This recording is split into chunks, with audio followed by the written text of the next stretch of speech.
तत्सवितुर्वरेण्यं भर्गो देवस्य धीमहि धियो यो नः प्रचोदयात्। ॐ विश्वानुदेव सवितर्दुरितानि परासुव यद्भद्रं तन्मयासुव। ॐ यस्मिन् सर्वं यतो सर्वं यः सर्वं सर्वतश्च यः यश्च सर्वमयो नित्यं तस्मै सर्वात्मने नमः। तस्मै सर्वात्मने नमः। तस्मै सर्वात्मने नमः।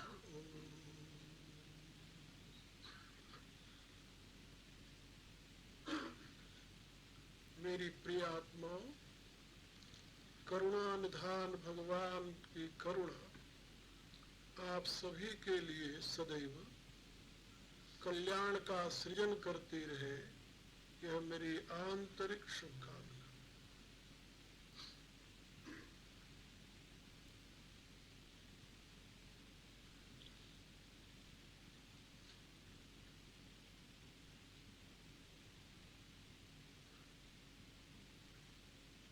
जीव और जगदीश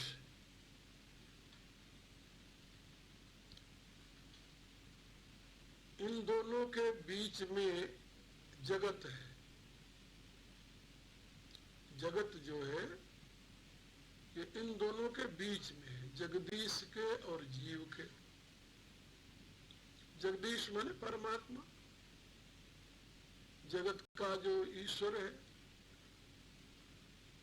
और जीव माने ये जो आपके शरीर में चेतन है, जीवात्मा। इन दोनों के बीच में क्या है? जगत। बड़ा विशाल जगत है। लेकिन ये जगत जो दोनों के बीच में है, ये बाधक नहीं है। ये क्या है? साधक तत्व है। जीव को जगदीश तक पहुंचाने की साधन सामग्री है। वह सामग्री है जिसका अवलंबन ले ये जीव अपने स्वामी जगदीश तक, अपने कारण जगदीश तक आसानी से पहुंच जाए। यदि ये जगत न होता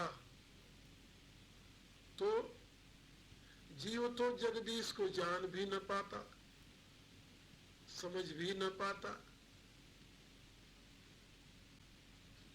जिन संप्रदायों में जीव की अलग स्थिति मानते हैं, उनके अनुसार तो जीव की कोई गति ही न होती यदि ये जगत न होता तो।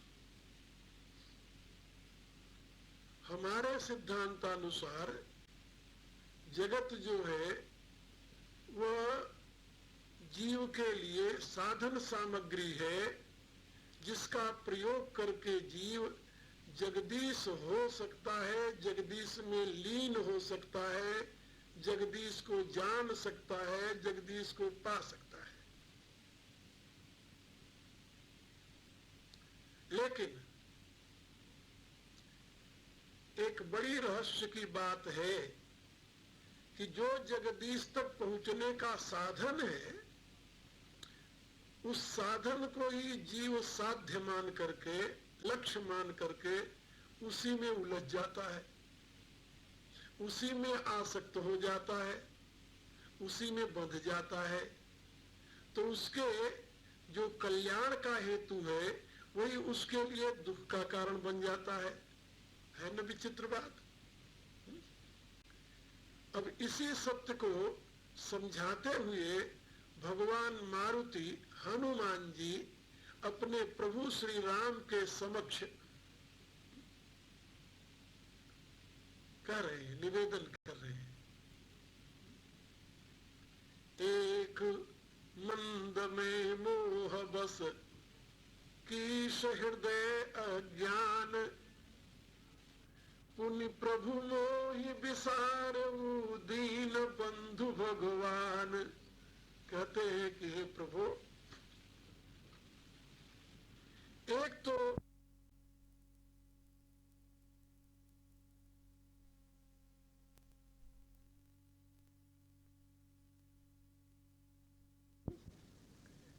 अब इसी सत्य को समझाते हुए भगवान मारुति हनुमान जी अपने प्रभु श्री राम के समक्ष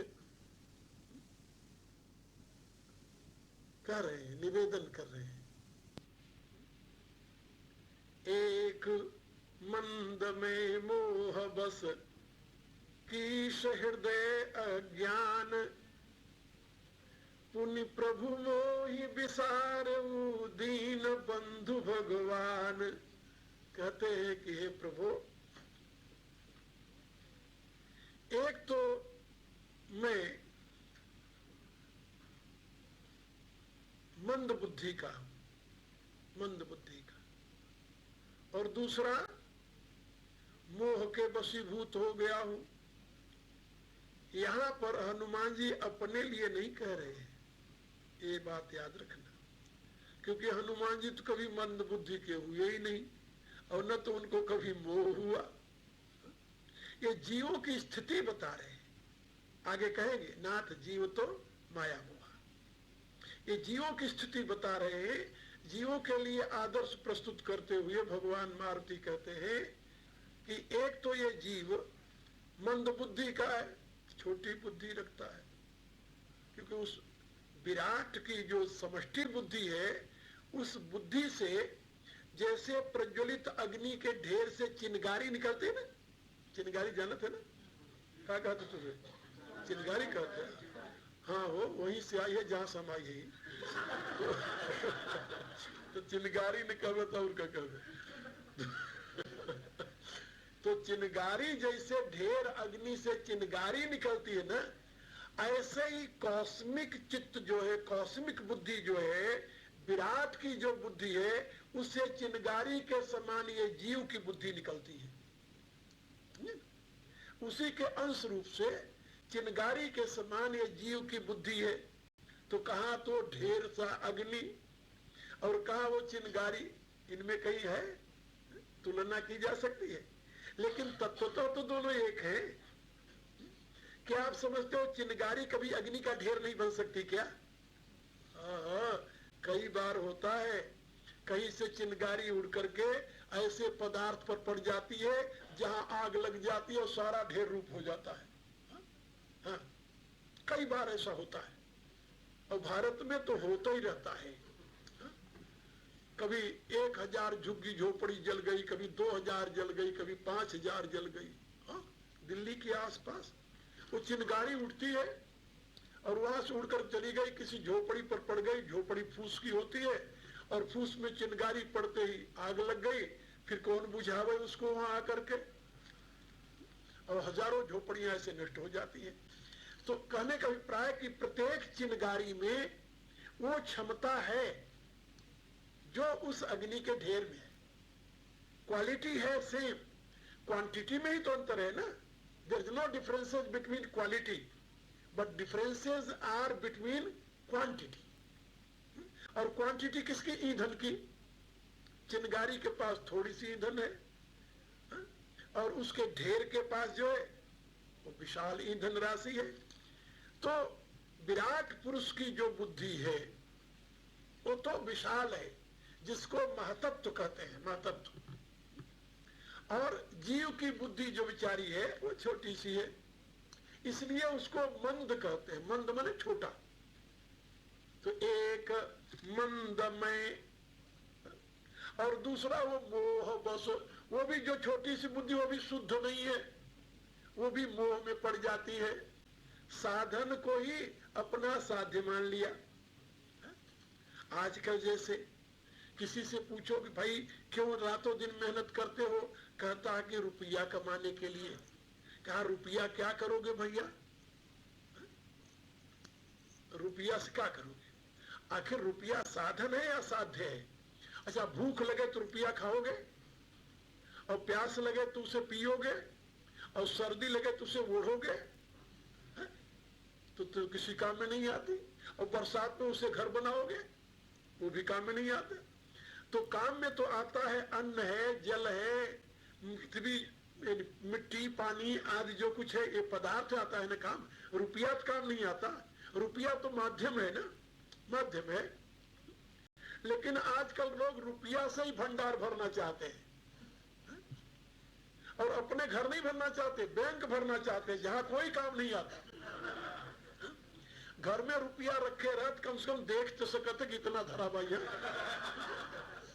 लेकिन उठाए के बैंक में पहुंचा दिया।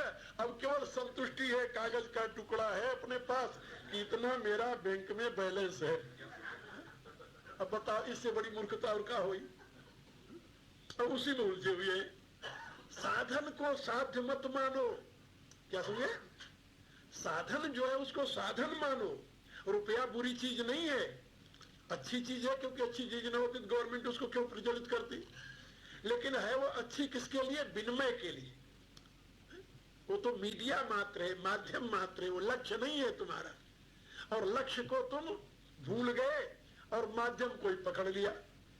तो यही तो गलती जीव की। और जीव बेचारा क्या गलती करता है? और उसकी कोई गलती नहीं है।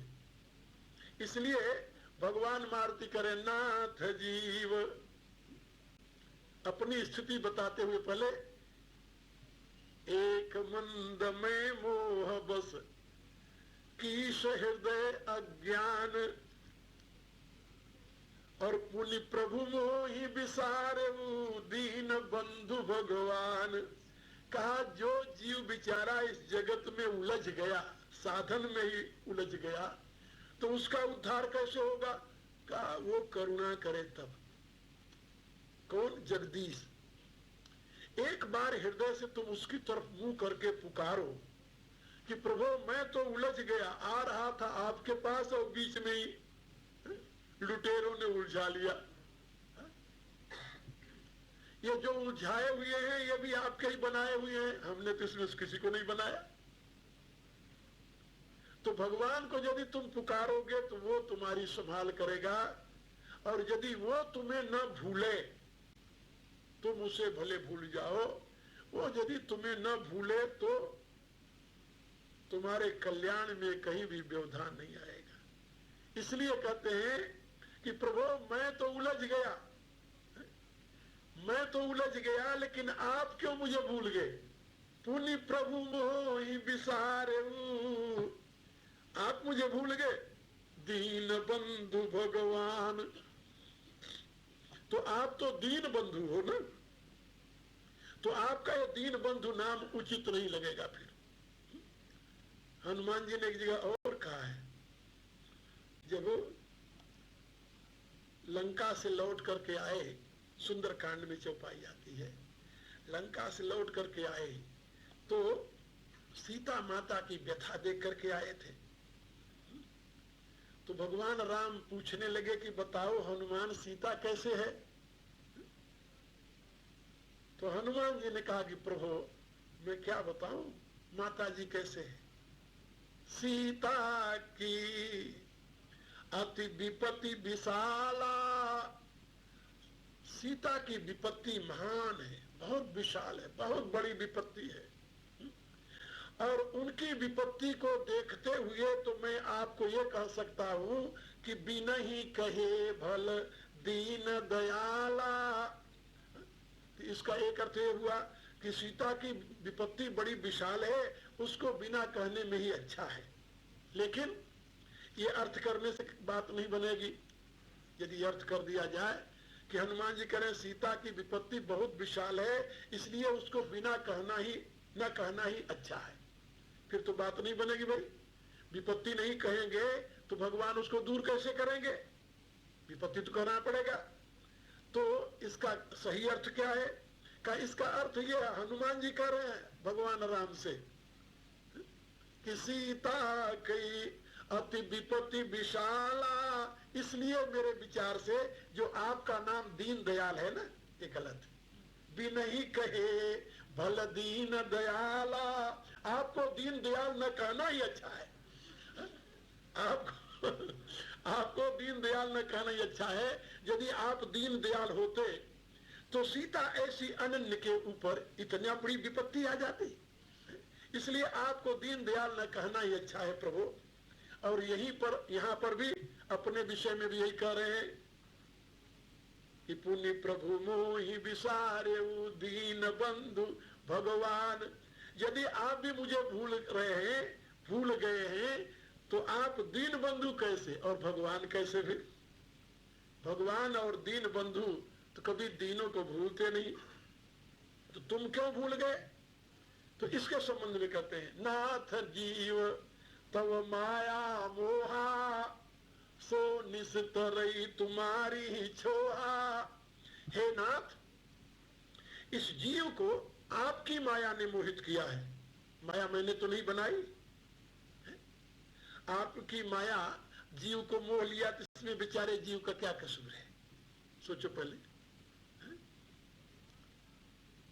भगवान राम के पर स्वरूप का चिंतन करते हुए यहां पर हनुमान जी जीवों की तरफ से उनसे वकालत कर रहे हैं, जीवों की तरफ से। हे प्रभु, आपकी माया ने यदि जीवों को मोह लिया है, तो इसमें जीवों का क्या कसूर है, क्या दोष है उनका? क्योंकि आपकी माया से लड़ना, आपकी माया का सामना करना, आपकी माया को जीतना, भला बेचारे पूरे जीवों के बस में कैसे हो सकता है? उनके बूते की बात कैसे हो सकती है? भगवान की माया से पर लड़ सकते हैं क्या? नो नो, उसके एक कोने में बैठे रहते हैं। वो माया तो सारे त्रिभुवन को नचा रही है, और कोई सामान्य माया नहीं। तुलसीदास जी क्या लिखते हैं? शिव चतुरानन जाहि डेराही, अपर जीव कहीं लेखे माही। ब्रह्मा और शंकर जी भी भगवान की माया से डरते रहते हैं, तो बेचारे ये तुच्छ जीव की क्या गिनती है वहां पर? अपर जीव कहीं लेखे माही। इसलिए प्रभु आपकी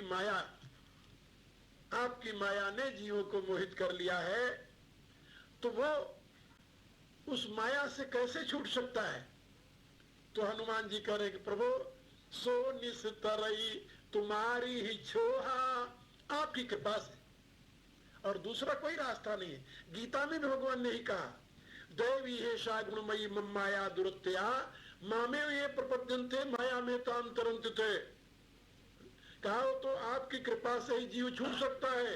भगवान कहते हैं कृपा करने के लिए तो मैं दोनों हाथ उठाकर खड़ा हूं, बल्कि चारों हाथ उठाकर खड़ा हूं। जब कोई इधर आवे तब ना, आता ही नहीं हो, आता ही नहीं। एक बार नारद जी जा रहे थे, तो रास्ते में उनको नरक दिखाई पड़ा। नरक, जहां जीव बिलबिला रहे थे कीड़े मकोड़ों की तरह। कुंभी पार्क नरक में, रौरव नरक, कुंभी पाक नरक, अनेकों प्रकार के नरकों में जीव बिलबिला रहे थे। नारद जी को बड़ी व्यथा हुई, बहुत दुखी हुए नारद जी। नारद जी ने निश्चय किया कि वो दीन बंधु भगवान के होते हुए जीवों की ये दुर्गति है। अब मैं भगवान से कहूंगा कि महाराज ये तो बहुत गलत बात है। नारद जी पहुंच गए बैकुंठ, भगवान के सामने नीचे सर कर करके खड़े हो गए। भगवान ने पूछा, क्यों नारद जी आज बड़े उदास दिखाई देते हो? कहा महाराज क्या करूं, आज आपकी महिमा को देख करके मुझे बड़ी दुख पीड़ा हो रही है। कहा मेरी महिमा को देखकर लोग प्रसन्न होते और तुम्हें पीड़ा हो रही है? कहा महाराज मैं आपकी वो महिमा देखी जहां नरक में असंख्य जीव बिलबिला रहे हैं, गोते खा रहे हैं, चीख रहे हैं, पुकार रहे हैं। भगवान ने कहा फिर तुम्हारी क्या राय है? कहा महाराज आप दीन बंधु हैं, कृपा सिंधु हैं, आप सामर्थ्यशाली हैं, आप इस नरक को समाप्त कर दें। कहा फिर क्या करें? कहा स्वर्ग बना दीजिए। कहा कोई वहां आने के लिए तैयार है? वहां कोई आना ही नहीं चाहता। भगवान ने कहा कि कोई नहीं आना चाहता स्वर्ग में। नारद ने कहा महाराज ऐसे कैसे हो सकता है? भगवान ने कहा कि मैं तुम्हें छूट देता हूं, यदि तुम जाकर मृतलोक से एक आदमी भी स्वर्ग के लिए ले आओ तो मैं सारे नरक को समाप्त कर दूंगा। ये कथा जो मैं आपको सुना रहा हूं ये पुराण की है, याद रखना। अब नारद जी मृतलोक में आए, बड़े खुश हुए कि भगवान ने मेरी प्रार्थना स्वीकार कर ली है। यदि मैं एक कहे, एक के क्या, मैं तो 1000 आदमी ले आऊंगा स्वर्ग में और भगवान से कहूंगा कि नरक समाप्त कर दो। बड़े खुश हुए। आए मृतलोक में, सबसे पहले कोई आदमी जा रहा था, देखा उसे, कहा भैया जरा रुक जाओ। कहा क्या है? कहा स्वर्ग जाओगे? कहा स्वर्ग जाए तो और बाप भाई होंगे।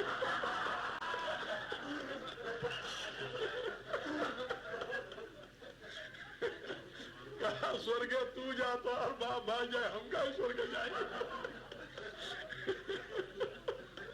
ये तो तुझमें जाना थे ना स्वर्ग जाए, मैंने कहा होता। नारद जी बड़े चक्कर में पड़ गए, ये क्या हुआ? हम तो सोचे थे सुनते ही लोग नाचने लगेंगे, खुश हो जाएंगे, या तो उल्टा पड़ रहा है। अब वो ढूंढने लगे, एक भी आदमी नहीं मिला, एक भी आदमी नहीं मिला। तो देखा कि अब क्या करें। एक आदमी बैठा हुआ खांस रहा था, बुढ़ा खांस रहा था। बार बार जब खांसी आवे तब कहे हे भगवान अब जल्दी उठाए ले जा, अब ले जा भगवान। नारद जी ने सोचा कि ये तैयार है। भगवान ने प्रतिज्ञा की एक भी ले आओ तब भी नरक बंद कर देंगे, तो ये तैयार है। भगवान नारद उसके पास पहुंच गए, कहा भैया स्वर्ग चलोगे?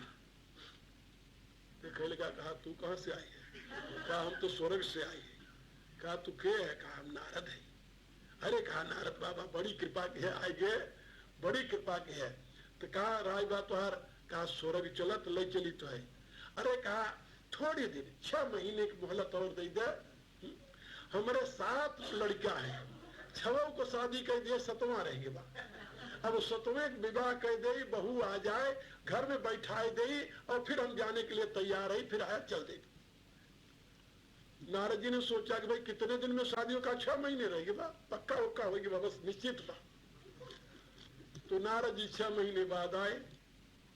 6 महीने बाद आए तो वो भगत बैठा हुआ था खांसता हुआ। पूछा क्यों भाई 6 महीने पूरे हो गए? अरे कहा बड़े मौके से आइए, हम सोचे ही रहे थे कि नारद बाबा आए नहीं हमारे पास, बहुत अच्छा हुआ, बड़े मौके से आ गए तो, लेकिन हमें एक बहुत खुशखबरी मिली है। कहा खुशखबरी क्या मिली है? कहा जो हमारे छोटे लड़कवा के विवाह हुआ ना, उकरे स्त्रिया के बच्चा हुई वाला। तो मैंने अपने 6 लड़कन का तो लड़का खिला लिए, नात खिलाए, लेकिन छुटके के नात नहीं खिलाए। तो अब आप 6 महीना हमें और दे दे, और करे बाद में उसके बच्चा हो जाए तो उसके नात खिलाए के तब चलो तुम्हारे संग। नारद जी ने कहा चलो भैया ठीक है। अब जब नारद जी लौट करके आए तो वहां बुढ़ा गायब। बुढ़ा गायब तो पूछेगा क्यों भाई यहाँ जो वृद्ध थे कहाँ गए? तो उसके लड़के बच्चों ने कहा कि बाबा उनका तो स्वर्गवास हो गया। अरे कहा स्वर्ग लग जाएगा तो हम घूमो थे। स्वर्गवास कहाँ वो? स्वर्गवास होते हम कहा होते आए। क्या ठीक है। नारद जी ने देखा कि यही कहीं होगा, जा नहीं सकता, यही कहीं होगा। तो देखा वो मर करके कुत्ते का पिल्ला बना था, पिल्ला। और पिल्ला वो अपने वही बच्चों के साथ, पोतरों के साथ दौड़ रहा था इधर से उधर। नारद जी पहचान गए उसे, वो पिल्ले को उठाए हाथ में लिए। कहा क्यों भैया? अरे मर गया भाई तो अब पिल्ला बन गया, अब चलो हमारे संगे। कहने लगे देख रहे हो हमारे सारे पोतरे दौड़ रहे हैं, अभी वो जो छुटका सोया हुआ बा खटोले में, जब वो दौड़ने लगे ना उसके साथ दौड़ के तब चलो तुम्हारे संगे। नारद जी ने कहा अच्छा भाई। अब कुछ दिनों बाद फिर नारद जी आए तो देखा तो पिल्ला भी नहीं हुआ काला। तो लोगों से पूछा क्यों भाई यहाँ एक पिल्ला काला था? लोगों ने कहा महाराज आपको क्या हो गया, महात्मा हो कि पिल्ले ढूंढो था।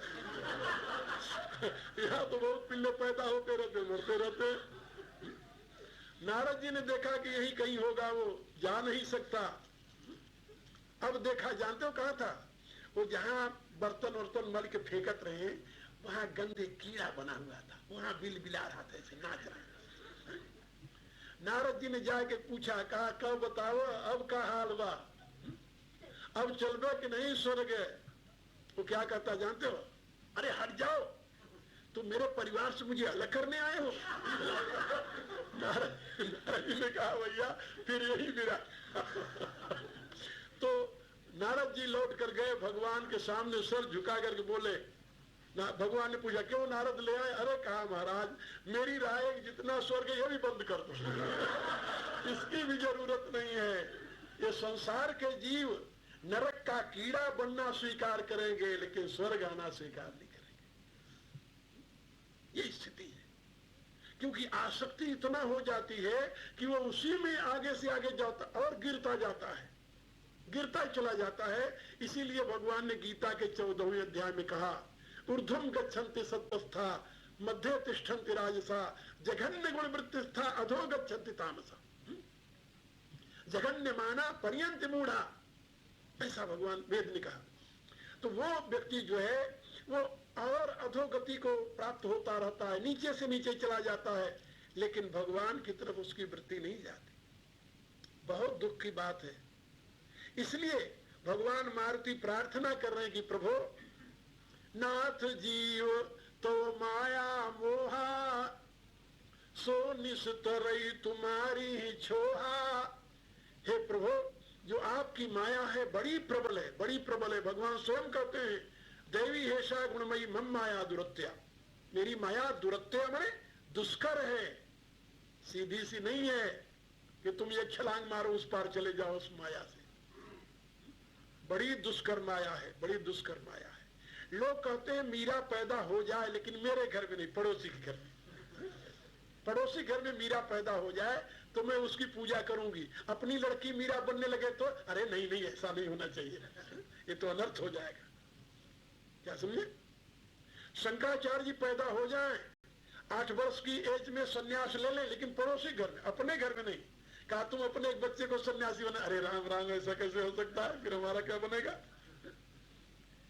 यानी हर एक आदमी ये सोचता है कि अच्छाई हो लेकिन दूसरे के यहाँ हो, और संपत्ति का वो तो मेरे यहाँ नहीं चाहिए, वैभव सारा पहले मेरे यहाँ आवे। ये स्थिति है। इसलिए भगवान की जब कृपा होती है, अनेकों जन्मों के पुण्य उदय होते हैं। क्या समझे? अनेकों जन्मों के जब पुण्य उदय होते हैं, भगवान की जब अमित कृपा होती है, तुलसीदास जी लिखते हैं अति बड़ी कृपा राम की होई पाँव दे यही मार्ग सोई। बहुत अत्यंत कृपा जब परमात्मा की होती है तब कोई भगवान के रास्ते पर अपना पांव रखता है, और जो भगवान की तरफ पांव रखता है भगवान उसी की प्रतीक्षा कर रहे हैं। नाथ जीव तो माया मोहा सो निस्तरई तुम्हारी ही छोहा। हनुमान जी कहते हैं प्रभु आपकी माया इतनी प्रबल है कि उससे लोग मुक्त होने की सोच भी नहीं सकते। वो तो आपकी कृपा हो जाए। यमे वैश्व ब्रवणते तेन लभ्य तस्मै से आत्मा ब्रवणते तनुम स्वाम। वेद कहता है कि परमात्मा स्वयं जिसका वर्ण करता है उसी को अपना स्वरूप दिखाता है, जिसको स्वयं वर्ण करता है। तो वर्ण किसको करते हैं? भगवान। जानते हो भगवान ने साफ शब्दों में कहा है निर्मल जन निर्मल मन जन सो मोहि पावा मोहि कपट छल छिद्र न भावा। जो जिस जन का मन निर्मल है, निर्मल मन वाला जन ही मुझे भाता है, मुझे प्रिय लगता है। मुझे कपट छल छिद्र ये अच्छा नहीं लगता। कोई भी हो, यदि कपट है, छल है, छिद्र है, भगवान कहते हैं मुझे प्रिय नहीं है। चाहे कोई भी हो, कितना बड़ा मेरा भगत ही क्यों न हो, लेकिन यदि कपट का रूप धारण करेगा तो हमें प्रिय नहीं लगेगा। हनुमान जी बार बार प्रभु के सामने प्रार्थना करते हैं, गिड़गिड़ाते हैं, रोते हैं, कहते हैं प्रभु आप छोह कर दो, दया कर दो, कृपा कर दो। हम तो जीव हैं, अज्ञानी हैं, अल्पज्ञ हैं, आपकी शरण में आए हैं, आपके सेवक हैं। लेकिन भगवान शांत खड़े। इतनी देर से हनुमान जी अपनी बात कर रहे, लेकिन भगवान कोई उत्तर नहीं दे रहे, कुछ नहीं बोले। हनुमान जी सोचते हैं कि एक बार कोई भगवान की चरण में पड़ जाता है तो भगवान तो दौड़कर उसे उठा लेते हैं, और हम इतनी देर से यहाँ बैठकर गिड़गिड़ा रहे, हमारी तरफ देख भी नहीं रहे। ये क्या हो गया? क्योंकि भगवान का ये स्वभाव है, विशेषकर भगवान राम का। कोमल चित अति दीन दयाला, कारण बिनु रघुनाथ कृपाला। तुलसीदास जी कहते हैं कि दीन दयाला रघुनाथ के समान कोई कोमल चित वाला नहीं है। इतना कोमल चित है प्रभु का, बहुत कोमल चित है, बहुत कोमल हृदय के हैं। किसी दुखिया के दुख को देख ही नहीं सकते हो। कोई उनकी शरण में आ जाए तुरंत दौड़कर उसे उठाकर हृदय से लगा लेते हैं, हृदय से लगा लेते हैं। आप देखिए, विभीषण भगवान की शरण में गए और दूर से ही उन्होंने साफ शब्दों में भगवान से कहा, अपने को छुपाया नहीं, ईमानदारी से। विभीषण यदि चाहते तो भगवान से कहते कि प्रभु मैं पुलस्त्य का नाती विश्रवा का पुत्र हूं, आपकी शरण में आया हूं। क्योंकि हर एक व्यक्ति अपना परिचय जो है अपनी अच्छाई से ही देता है, बुराई से कौन परिचय देता है? कोई देता है? कोई नहीं देता। और ये परिचय यदि देते तो कोई बुरी बात भी नहीं थी, क्योंकि शास्त्र का ये नियम है कि जब तुम किसी से अपना परिचय दो तो अपने साथ अपने पिता का नाम जरूर बताओ। इसलिए रामायण में आप देखेंगे ना, पितु समेत कही निज निज नामा, लगे करन सब दंड प्रणामा। अपने चरणों में प्रणाम करते हैं। इसी रूप से भगवान राम के सामने जब सती आती है तभी भगवान राम पितु समेत कही देख दूरिते कीन प्रणामू, पिता समेत लीन निज नामू। अपने पिता के सामने दशरथ का पुत्र राम आपको प्रणाम करता, ऐसा कहा। ये नियम है, जब भी किसी के समक्ष जाओ अपरिचित आदमी के, उससे पहले मिलो तो अपने पिता के साथ अपना नाम बताओ। अब आप लोगों क्या यही है, प्रचलित है। जो पहले आए हैं भारत से, सूरीनाम गए, उन्हीं के नाम से आप अपना परिचय देते हो ना। आपके नाम के साथ वो नाम लगा रहता है आपके पूर्वज का, जिससे लोगों को पता चल जाए कि हम किसके वंशज हैं। तो लोग अपने बाप का, दादे का नाम, परदादे का नाम तो बताकर अपना परिचय देते हैं, लेकिन कहीं ऐसा सुना कि अपने भाई का नाम बताकर परिचय देते हो, और वो भी भाई कैसा, वो भी भाई कैसा जो दुश्मन हो या जो पतित हो। ऐसे भाई के नाम बताकर कोई परिचय नहीं देता ना। लेकिन जब विभीषण भगवान राम की शरण में जाते हैं तो अपना परिचय कैसे देते हैं? ये कहते हैं मैं पुलस्त का नाती हूं, विश्रवा का पुत्र हूं, ऐसा तो नहीं कहते ना। क्या कहते हैं? निश्चर वंश जन्म सुर त्राता। ये नहीं बताया कि ऋषि वंश में मेरा जन्म हुआ है, ना ना। निश्चर वंश जन्म सुर त्राता, नाथ दशानन कर में भ्राता। ये नहीं बताया कि मैं विश्रवा का पुत्र हूं। कहे प्रभु मैं रावण का भाई हूं और मेरा स्वभाव सहज पाप प्रिय तामस देहा, जथा उल्लू कई तम पर नेहा। कहा मुझे तो सहज रूप में पाप ही प्रिय है, क्योंकि हमारा शरीर तमोगुणी है। जैसे उल्लू को रात ही अच्छी लगती है, ऐसे हमें पाप ही अच्छा लगता है।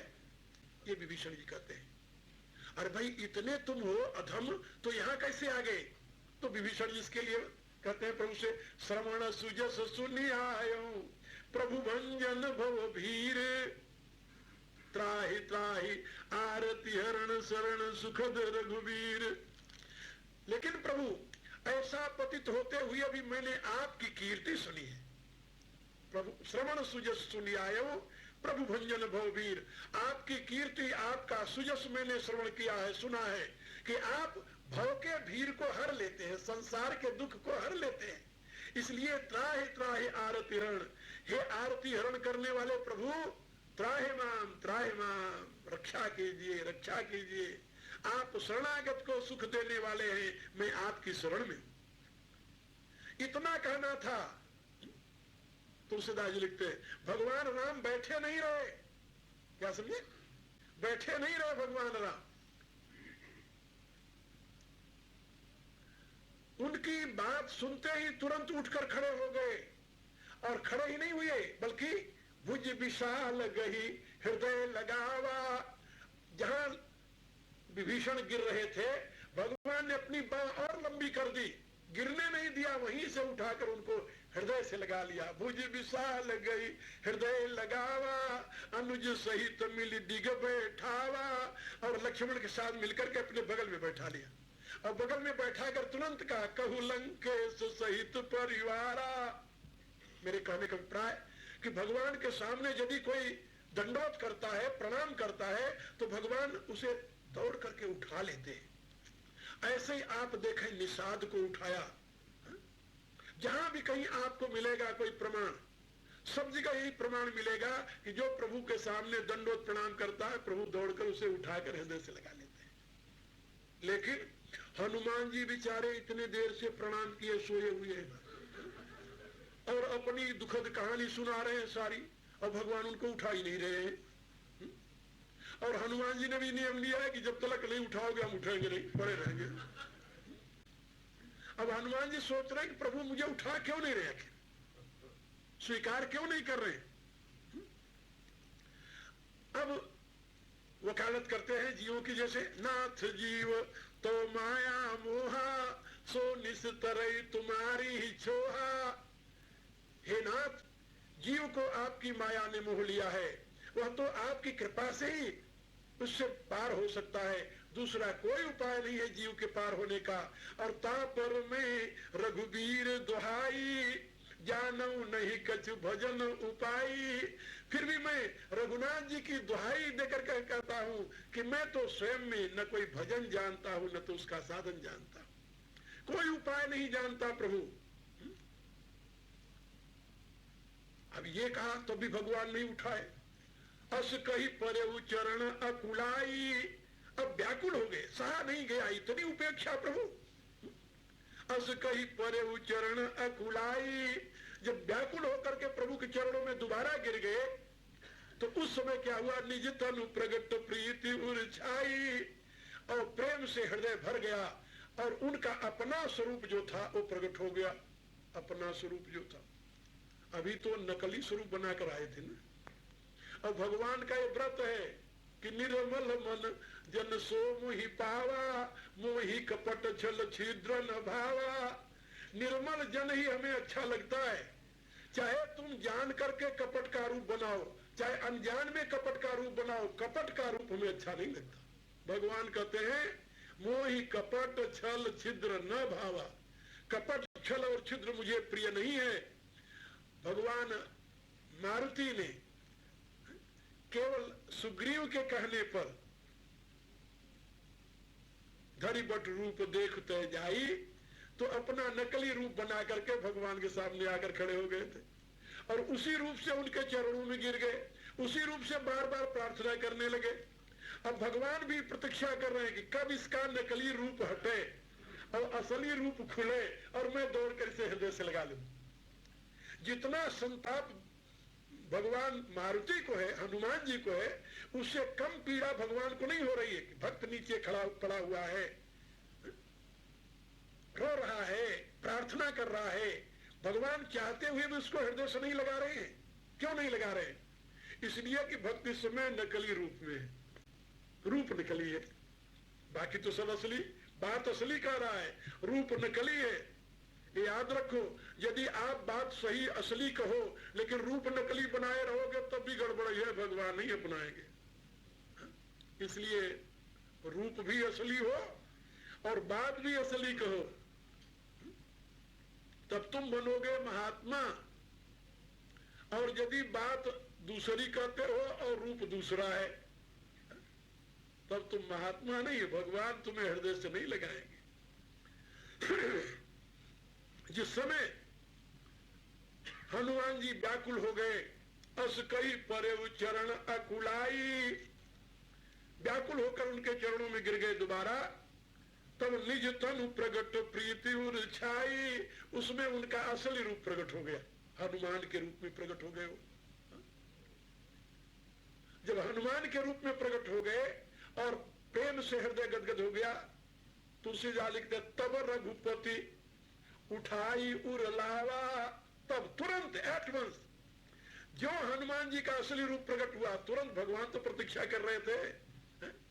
भगवान प्रतीक्षा करता रहता कि ये जीव असली रूप में मेरे शरण में आ जाए, असली रूप में। लेकिन अपन तो नकली रूप को ही पसंद करते हैं, उसी को संवारते सिंगारते रहते हैं, और 10 बार पता नहीं क्या क्या पोतते रहते हैं कि देखो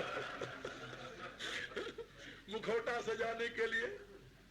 इस नकली रूप को कितना अपन संवारते सजाते रहते, देखो अच्छा लगा कि नहीं लगा। भाई भगवान नकली रूप पर तुम्हारे नहीं फिदा होने वाला, चाहे वो कितना सुंदर क्यों न हो। असली रूप जो तुम्हारा है उसी पर भगवान मुग्ध होंगे। तो अब तुलसीदास जी क्या लिखते हैं, तब रघुपति, जब और तब, एट वंस जो हनुमान जी ने अपना नकली रूप बदला, असली रूप में आए, तुरंत तब रघुपति उठाई उर लावा, तुरंत भगवान राम उठा करके हृदय से लगा लिए। यही तो हनुमान जी चाहते थे। और हृदय से ही नहीं लगाए, बल्कि अब तक जो पड़े पड़े रह करके उनके हृदय में जलन हो रही थी कि भगवान मुझे नहीं उठा रहे, भगवान मुझे नहीं अपना रहे, उस संताप को निज लोचन जल सींच जुड़ावा, भगवान रोने लगे भगवान। और रो करके हृदय से लगाकर गदगद होकर रोते हुए अपने नेत्रों के जल से उनके हृदय को ठंडा कर दिया, हनुमान जी के हृदय को ठंडा कर दिया। जब हनुमान जी के शरीर के ऊपर भगवान के आंसू गिरे, प्यार के स्नेह के आंसू गिरे, तो उनका कलेजा ठंडा हो गया कि भगवान ने मुझे छोड़ा नहीं है, मेरी ही भूल रही होगी, मेरी ही गलती रही। उनको याद आ गया कि मैं तो नकली रूप में था, तो भगवान मुझे कैसे उठाते। अब भगवान ने हृदय से लगा लिया जब हनुमान जी को, तो वहां पर भगवान ने 2 बातें कही है, बहुत महत्व की बातें। इससे बड़ी बात और कोई कुछ नहीं कर सकता साधक के लिए। और ये सिद्धांत की बात है, सिद्धांत की बात है। और आप लोगों को तो ये पता है कि हम विशेष रूप से जिस मार्ग के अनुयायी हैं, उस मार्ग के आदर्श भगवान मारुति है। जो कोई भारत में जाकर देखे तो हमारे आश्रम में वहां पर 41 फुट ऊंचे हनुमान जी विराजमान है, आशीर्वाद देते हैं। 41 फुट ऊंची मूर्ति, और तो मंदिर बन गया है उसके ऊपर, बड़ा सुंदर सा, देख करके तबीयत खुश हो जाती है। हमारे वही आराध्य, वही आदर्श है, और उन्हीं के बताए हुए सिद्धांत पर हम लोग चलते हैं।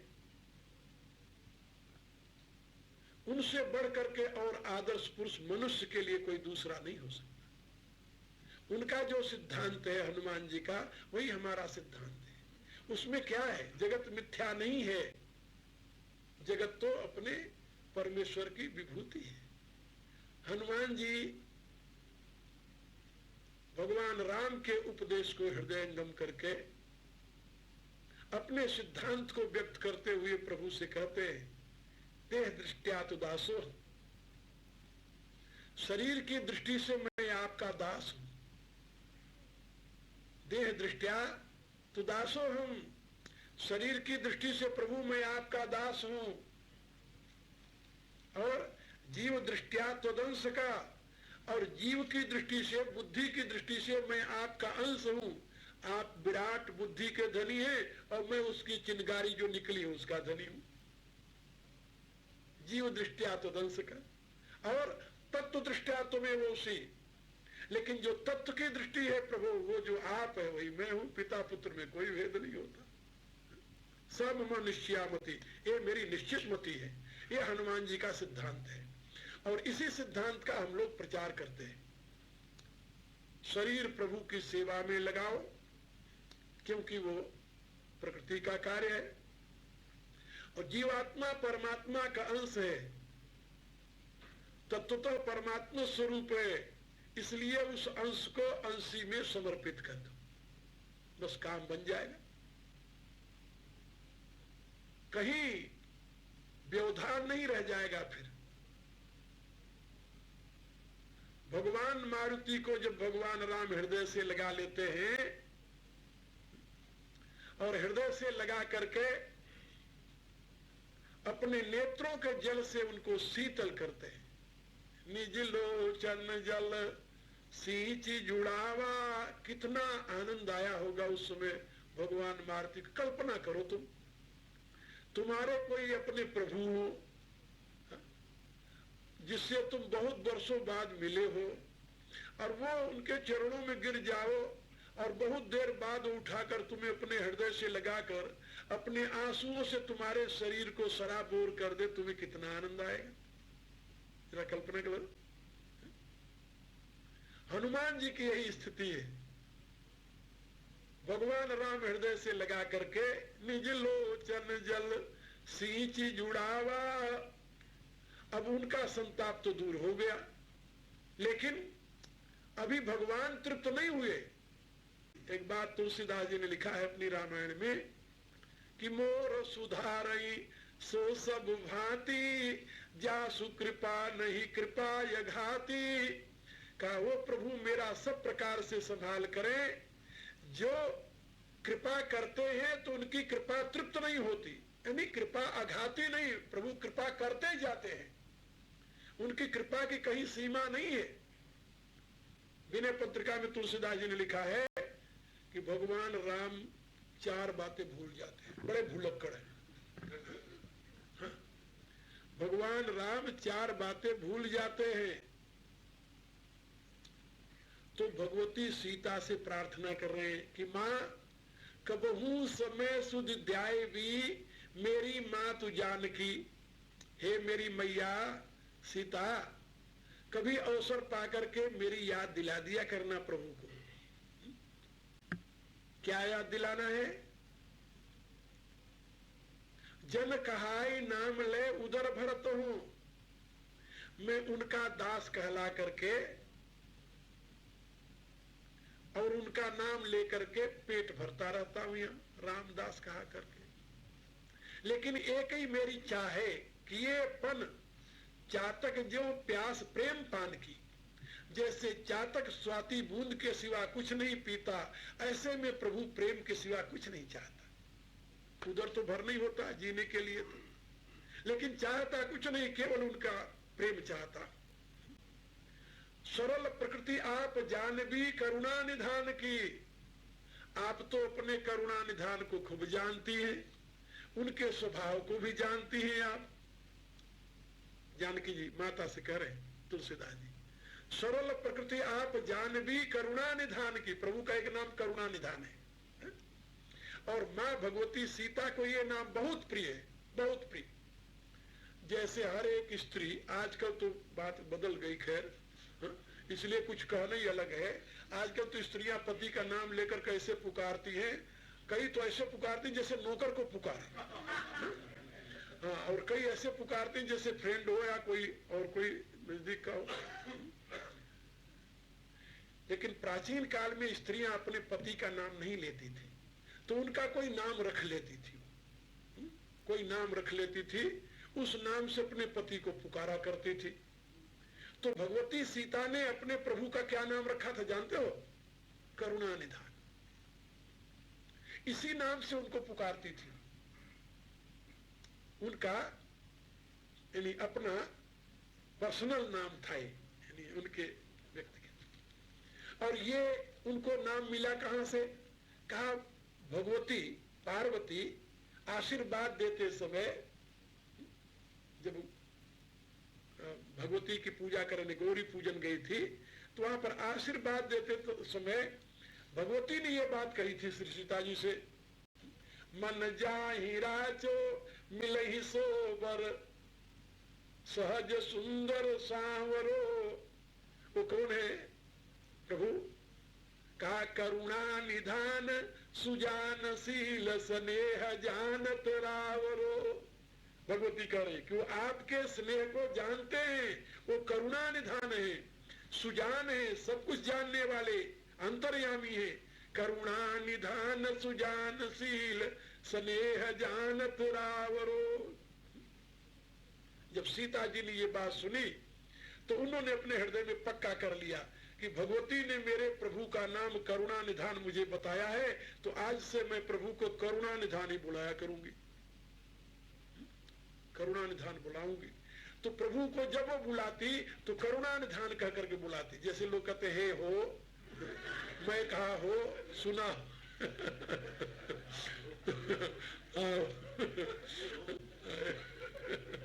तो भगवती कहती करुणा निधान। अब हनुमान जी को जब भगवान राम भेजने लगे मुद्रिका दे करके, तो हनुमान जी ने कहा प्रभु, माँ जब मुझसे पूछेगी कि भाई तुम राम के अनन्य भक्त हो कि नहीं हो, तो और कोई गुप्त बात बताओ अपने प्रभु का, तो मैं क्या बताऊंगा। तो भगवान राम ने कहा कि जब भगवती तुम्हें मिले तो तुम कह देना कि मैं करुणा निधान का दूत हूं, करुणा निधान का दूत हूं। बस करुणा निधान सुनते वो जान जाएगी कि सही में तुम मेरा दूत हो, क्योंकि वो उसका दिया हुआ नाम है मेरे लिए, करुणा निधान। तो हनुमान जी जब गए, मुद्रिका गिरा दिया, तो सीता जी पूछने लगी कि नरबानर संग कहू कैसे, अनेकों प्रश्न किया, नरबानर का साथ कैसे हो गया, तुम कैसे कहते हो कि मैं आपके लिए मुद्रिका लाया हूं। तो वहां पर हनुमान जी ने वही भगवान ने जो राम ने सिखाया था वो कह दिया, राम दूत मैं